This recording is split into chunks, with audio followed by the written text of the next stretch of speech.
avons dit que la prière, ce n'est pas seulement venir demander au Seigneur, Seigneur, j'ai besoin. La première prière, c'est l'adoration. Et l'adoration, ce n'est pas le cantique que tu chantes. C'est l'attitude de ton cœur. C'est reconnaître la grandeur de Dieu. C'est s'humilier devant le roi de gloire. Alléluia. C'est exposer sa vie à Dieu.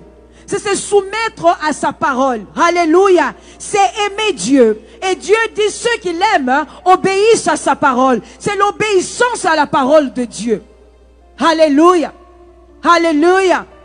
La vraie adoration met Dieu au début et à la fin de toutes choses. Dieu devient ta priorité. Alléluia. Ce n'est pas ton garçon de course qui doit faire ceci ou faire cela. Qu'il te donne ou qu'il ne te donne pas, tu l'adores. Qu'il te réponde, qu'il ne te réponde pas aujourd'hui, tu l'adores. Alléluia. Et tu reconnais qu'il est Dieu. Tu reconnais qu'il est Seigneur. Bien-aimés, nos vies ont un sens lorsque nous savons qui nous sommes dans le Seigneur. Pas quand nous cherchons à être ce que les autres veulent que nous puissions être. Ou pour vous vouloir montrer aux gens que moi aussi je suis arrivé. Moi aussi je connais quelque chose. Bien aimé, l'apôtre Paul dit, si je dois, je suis en train de penser à ça en anglais, bon, si je dois me glorifier en quoi que ce soit, alléluia, je me glorifie dans le Seigneur. Alléluia, alléluia. S'il faut que les gens m'applaudissent, qu'ils m'applaudissent parce que je suis fidèle à l'Éternel des armées. Alléluia. Si les gens doivent m'acclamer, qu'ils m'acclament parce qu'ils voient Dieu en moi. Ils voient la grandeur de l'Éternel en moi. Bien-aimé, la vie de prière, alléluia, est une vie qui amène la victoire. Qui te conduit dans ta destinée. Qui enlève le trouble et les soucis.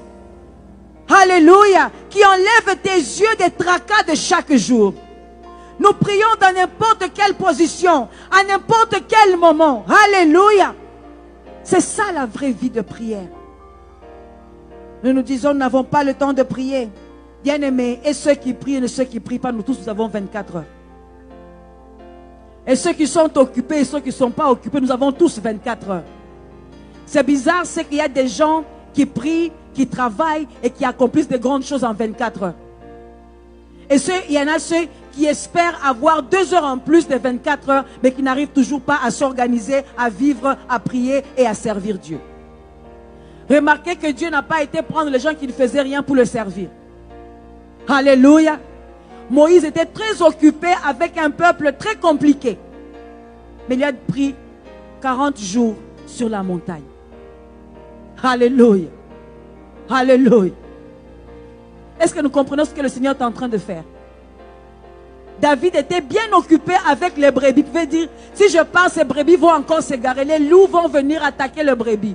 Mais il a obéi et est allé se retrouver devant le camp d'Israël pour frapper Goliath. Bien aimé, ta communion avec Dieu t'emmène dans une vie de victoire qui trace ta destinée devant toi.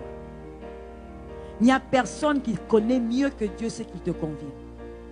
Alors je propose qu'au lieu de communiquer avec tout le monde sur WhatsApp, communique avec Dieu d'abord. Alléluia. Alléluia. Avant d'envoyer le message au monde entier, envoie ton message au ciel d'abord.